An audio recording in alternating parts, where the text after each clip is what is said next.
Quero desejar a todos os meus irmãos maçons e não maçons, judeus e não judeus, um forte abraço e desejar um ótimo sabate, um ótimo descanso a todos vocês, uma ótima noite. Hoje eu quero convidá-los a dar continuidade à nossa reflexão, né, a respeito do livro de Mateus, o depoimento, o testemunho que Mateus dá a respeito de Jesus, que nos deixa bem claro para todos nós pontos bem essenciais para entendermos o fracasso, né, do reinado de Jesus, do movimento de Jesus, né? Porque o movimento de Jesus já estava destinado ao fracasso desde o começo, né?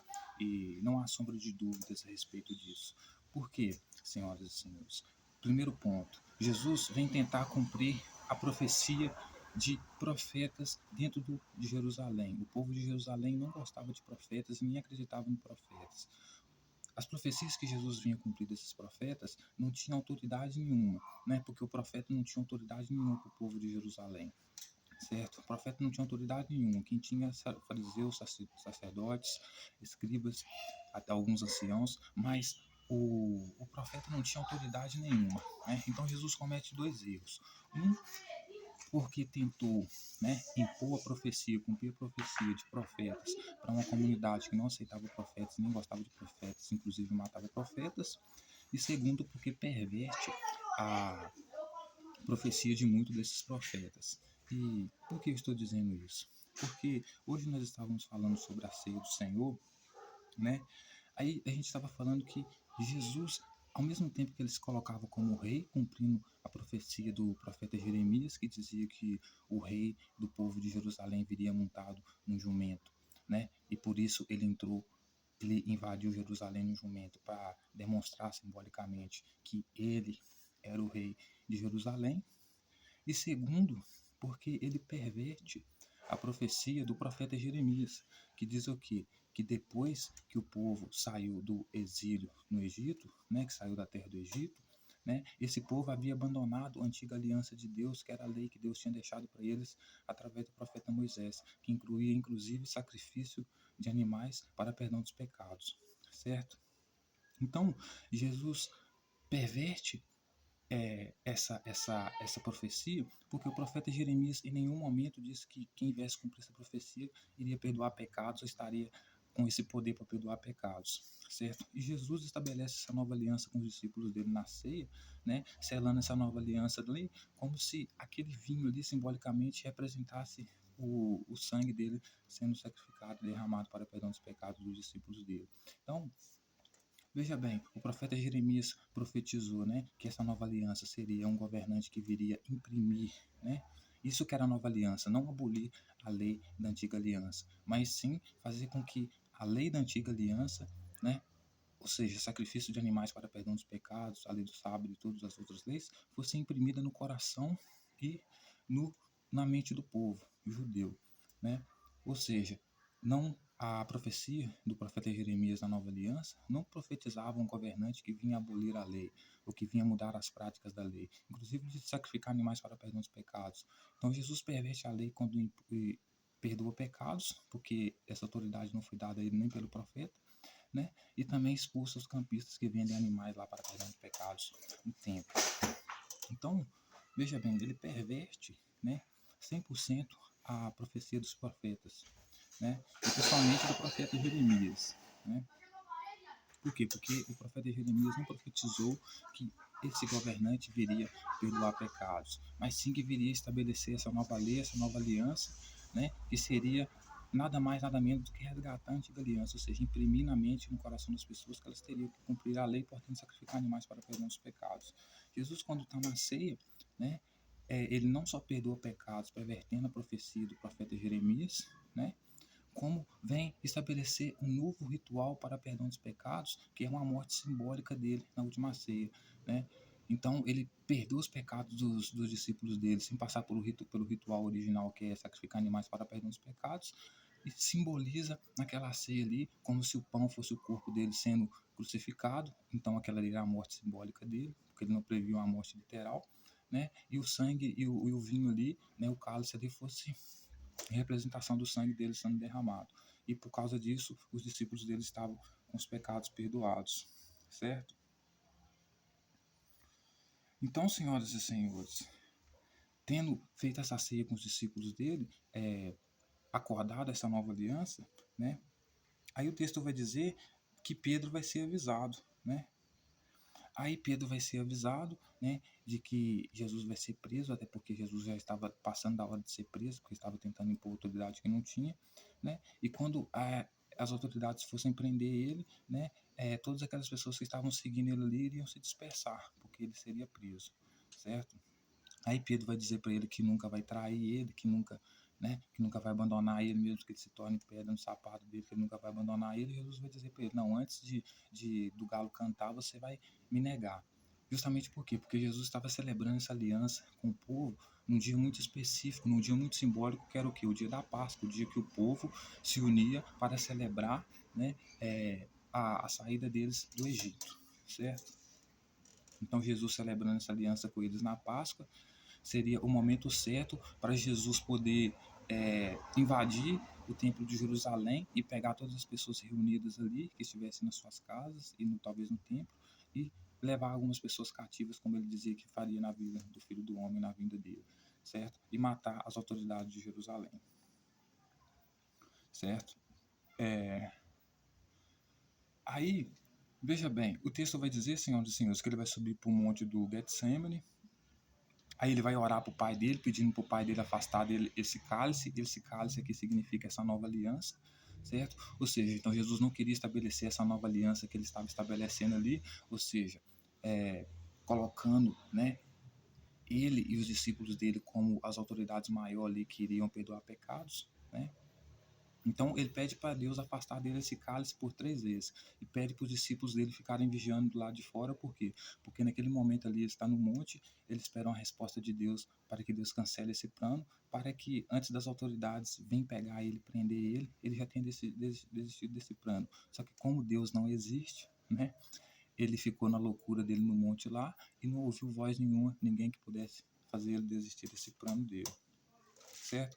Aí ele desce e diz para os discípulos dele assim: vocês estão dormindo de novo, vocês têm que vigiar, então vamos levantar, vamos embora, porque o traidor está se aproximando, porque essa altura do campeonato Judas iria entregar ele, né? Aí veja uma questão, senhoras e senhores: o texto vai dizer que quando Judas se aproxima dele e prende ele, junto com o sumo sacerdote, um dos discípulos que estava com ele lança a espada e corta a orelha do sumo sacerdote, né? Então, ou seja, era Pedro, né? Porque Jesus tinha mandado Pedro vender tudo que tinha para comprar espada, ou seja, aquele momento no Getsemane ali era o momento que o povo iria ver o Filho do Homem quando olhasse para as montanhas, iria ver ele em cima do monte, porque ele iria invadir Jerusalém ali, aproveitar que o povo estava em festa, invadir cada casa ali, e como ele mesmo disse, 2 estariam numa casa, uma seria levada cativo. Era o momento certo para ele fazer a invasão dele em Jerusalém, certo? Aí o texto vai dizer que eles estavam armados, né? Então, ou seja, eles estavam prontos para uma guerra, um confronto armado com as autoridades de Jerusalém, certo? Só que aí, por que Pedro vai negar ele, né? Veja que o homem que disse que amava ele, que daria a vida por ele, negou ele. Por que Pedro negou ele? Porque Pedro caiu na real que Jesus não tinha autoridade nenhuma para combater as autoridades romanas, certo? Por isso que Pedro nega ele. Justamente por quê? Porque naquela época ali, quando eles chegaram, Pedro viu que ele com aquela espada e as pessoas vindo prender Jesus, as autoridades cheias de espada, cheias de cavalos, etc e tal, ele comparou o rei de Roma, né? Comparou o poder de Roma com o poder de Jesus, percebeu que era a melhor opção, era cair fora. Então Pedro pega e cai fora, certo? E Jesus disse que é para ele embanhar a espada, que não é para ferir ninguém a espada, porque senão ele vai ser ferido a espada também, vai ser ferido a espada também. Aí o texto vai dizer, explicar melhor por que os discípulos caem fora. E eles caem fora por quê? Porque Jesus diz assim, ó, como pois se cumpriram as escrituras, segundo os quais assim deve suceder. Naquele momento disse Jesus às multidões, saíste com espadas e cacetetes para prender-me como salteador. Todos os dias no templo se assentava convosco ensinando e não me prendeste. Aí ele vai dizer, tudo isso, porém, aconteceu para que se cumprissem as escrituras dos profetas. Então os discípulos todos deixando e fugiram. Por que os discípulos deixaram ele fugir? Porque eles perceberam que aquela luta deles ali não tinha uma motivação maior, né? Que o fato de Jesus estar sendo pego, preso naquele momento ali, né? Tudo que eles estão passando, tudo que eles estão sofrendo só para Jesus cumprir o capricho dele, que é o quê? Que é executar as profecias dos profetas que já haviam profetizado há muito tempo atrás, que nem era para ele, né? Então, ou seja, ele tenta cumprir a autoridade de quem não tem autoridade nenhuma, que é os profetas, porque o profeta não tem autoridade para decidir quem que vai governar Jerusalém, quem que vai ser rei, quem que não vai ser, certo? Aí ele vai ser levado então perante ao sinédrio, certo? Aí o texto vai dizer, senhoras e senhores, que eles prenderam Jesus, levaram Jesus até o sinédrio, chegaram lá, tentaram achar várias testemunhas falsas para acusar Jesus.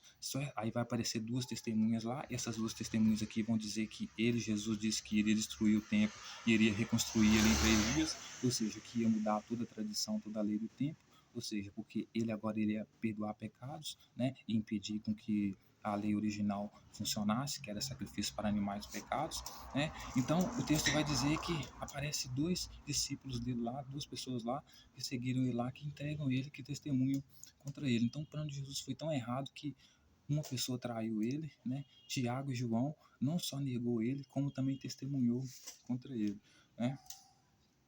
Não só testemunhou contra ele.